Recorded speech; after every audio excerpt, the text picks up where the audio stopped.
Hello viewers, this is Meera Nagpal. आप देख सकते हैं कि मैं कैसे कॉन्फिडेंटली कैमरा को फेस करती हूँ या लोगों से बात करती हूँ। पर जब मैं छोटी थी तो पब्लिक स्पीकिंग से बहुत घबराती थी, बहुत एंशियस फील करती थी।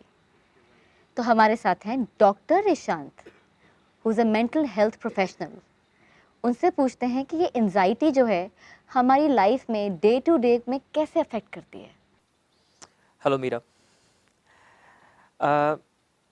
मेरा एंजाइटी, चिंता, घबराहट, ये वो शब्द हैं जो हम इस बीमारी के लिए प्रयोग करते हैं।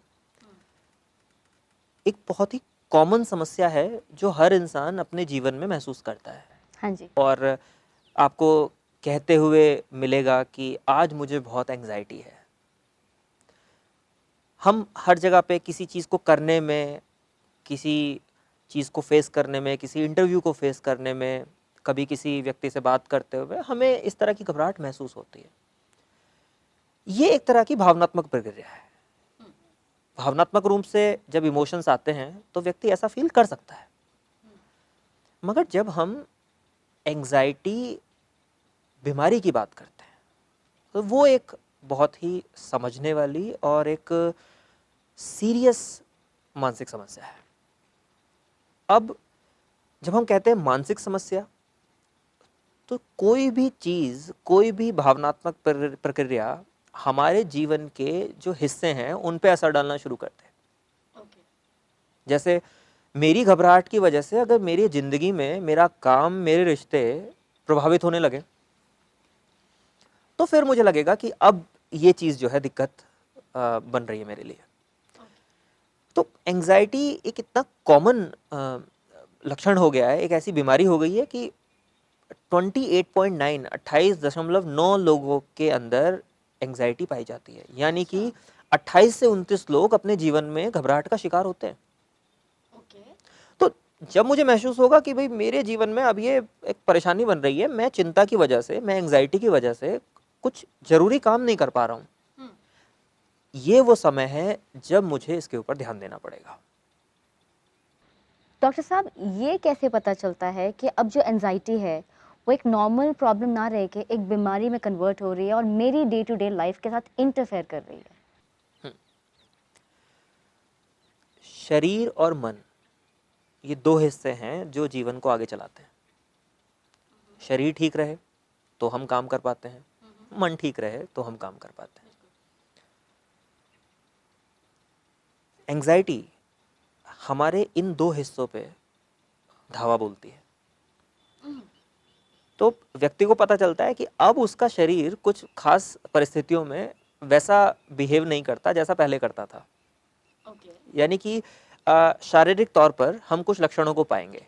जैसे किसी एक विशेष कंडीशन में, मैं उदाहरण के तौर पे आपको कहूँगा जो बहुत कॉमन है, कि हवाई जहाज़ में सफ़र करते समय या किसी इंटरव्यू को फेस करते समय, किसी दूसरे व्यक्ति से बात करते समय दिल की धड़कन का बहुत तेज बढ़ जाना, शरीर में कंपन का महसूस होना, हाथों पैरों में पसीना आना, सांसों का बहुत तेज या बहुत धीरे हो जाना, पैरों में, हाथों में सुन्नपन महसूस करना कि शरीर एकदम नम हो गया है, शरीर एकदम सुन्न हो गया है।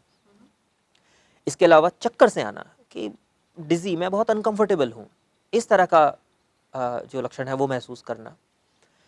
ऐसा लगना कि आंखों के सामने अंधेरा छा रहा है। इस तरह के लक्षण शारीरिक रूप से दिखाई देते हैं घबराहट में।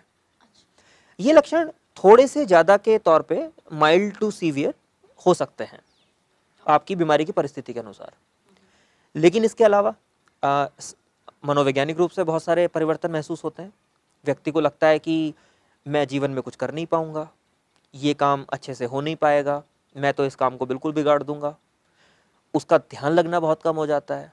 वो जब किसी से बात करता है तो चीज़ें भूल जाता है। उसको लगता है कि मानसिक तौर पे वो धीरे धीरे करके कमज़ोर होता जा रहा है। तो ये वाले जो लक्षण है वो मनोवैज्ञानिक रूप से सामने आते हैं। तो एक व्यक्ति जिसे एंग्जाइटी की बीमारी है, उसके अंदर शारीरिक रूप से तो कुछ परिवर्तन होंगे ही, वो मानसिक रूप से भी कुछ परिवर्तन महसूस करेगा। ओके। और अगर कुछ बीमारियों के नाम ले तो ये एंजाइटी डिसऑर्डर अपने आप में एक बहुत लंबी कड़ी है, बहुत लंबी कड़ी है। इसके अंदर फोबिया की प्रॉब्लम, किसी विशेष चीज का डर, लिफ्ट में जाने से डरना, सीढ़ियों पे चढ़ने से डरना, ऊंचाई का डर, पानी का डर, ये फोबिया में आता है। किसी ऐसी जगह पे जैसे सिनेमा हॉल, जहाँ पे डर लगे कि मैं यहाँ से बाहर नहीं निकल पाऊंगा, ये अपने आप में एक बहुत बड़ा डर है, जो एक फोबिया है, जो एक एंजाइटी डिसऑर्डर है। इसके अलावा पैनिक, सडनली आपको ऐसा महसूस होना कि दिल की धड़कन रुक जाएगी और आप मर जाएंगे, अच्छा। ये भी एंजाइटी डिसऑर्डर का एक हिस्सा है। बार बार चीज़ों को करना, बार बार एक ही चीज़ के बारे में सोचना, बार बार याद करना, जिसे हम ओसीडी कहते हैं, जिसके बारे में हम अपने व्यूअर्स को आगे बताएंगे, वो भी ओसीडी एक एंजाइटी डिसऑर्डर का एक हिस्सा है। तो ये सारी चीज़ें अलग अलग तरीके से एक इंसान के अंदर देखने को मिलती हैं, मगर मैं आपको बता दूं मीरा कि ये इतनी गहरी मानसिक समस्या है। हम इसको समझते हैं कॉमन, मगर ये आपके डेली रूटीन को बहुत गहरे तरीके से प्रभावित कर सकती है। Obviously lack of confidence, attention span कम हो जाना, एंड देन आप किसी लिफ्ट में नहीं जा सकते। आजकल तो हर बिल्डिंग में कितनी लिफ्ट्स हैं, इतनी ऊंची बिल्डिंग्स हैं, और सिनेमा हॉल में ना जा पाना, it actually interferes with your day to day life. और 28.9% Yes. Population is affected by anxiety. तो हम छुपा रहे हैं इसको कहीं ना कहीं। अच्छा डॉक्टर साहब, मैं आपसे ये पूछना चाहती हूँ कि एंजाइटी की प्रॉब्लम, ये बीमारी जो है, ये कुछ लोगों को ही क्यों अफेक्ट करती है?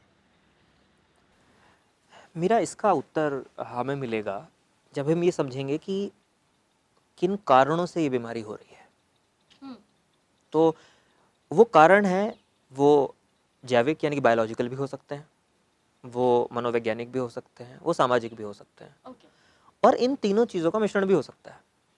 तो जो एक बायोसाइकोसोशल मॉडल जो हम जिसे हम कहते हैं, जैव मनोसामाजिक एक हिस्सा है इस चीज़ को समझने का, कि बचपन से आपके सोचने के कुछ पैटर्न्स हैं जो आप अपने माता पिता से भी लेते हैं, अपने अनुभवों के आधार पे लेते हैं, और वो बिलीफ, वो सिस्टम आपके मन में गहरे बैठते हैं, और फिर आप उसी तरीके से लगातार सोचते हैं, क्योंकि वही हम सुनते और देखते हुए बड़े हुए हैं। बड़े हुए हैं।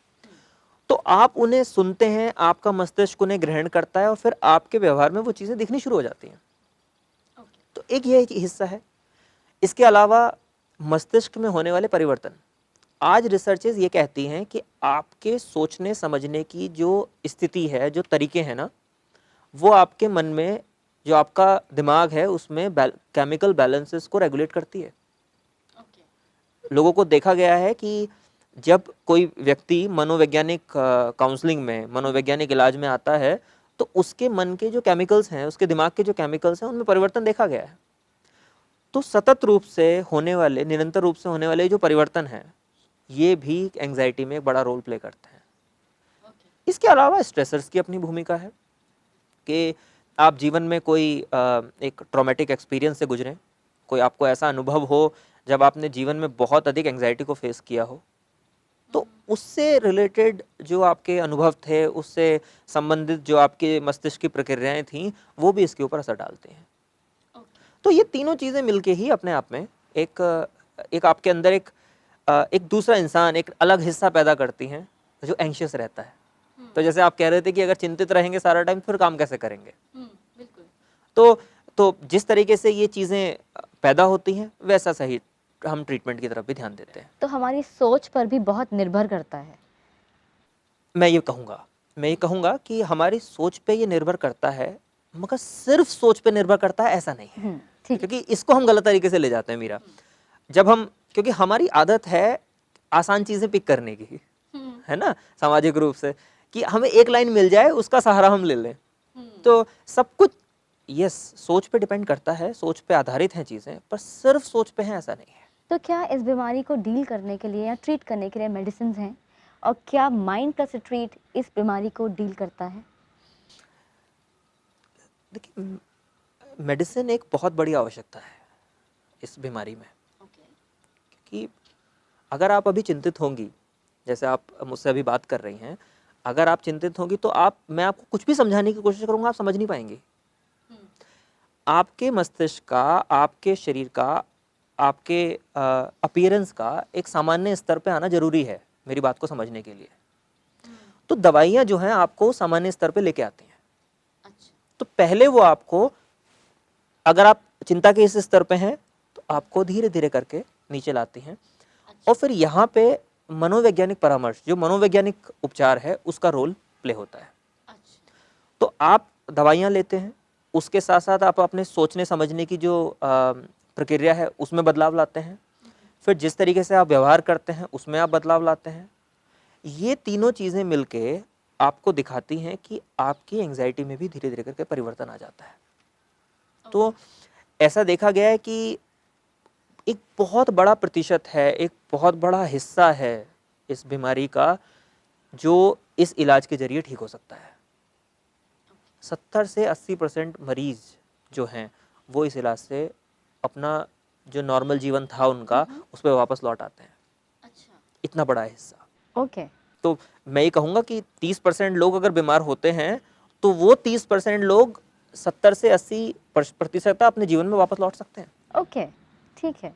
तो इस प्रॉब्लम की भी ट्रीटमेंट माइंड प्लस रिट्रीट में है और बिल्कुल। यहाँ पे हमारे जो इन प्रॉब्लम से ग्रस्त होते हैं उनका ट्रीटमेंट यहाँ होता है and they are out of the problem. बिल्कुल, बिल्कुल। So such kind of cases are being treated at Mind Plus Retreat. People are sent back to their healthy and normal lives.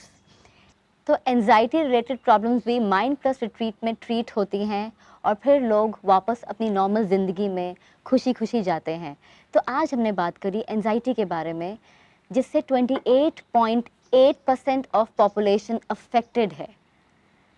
अगली बार हम बात करते हैं नई प्रॉब्लम्स के बारे में, नई सॉल्यूशंस के साथ। तब तक के लिए lead a happy and a healthy life. All the best.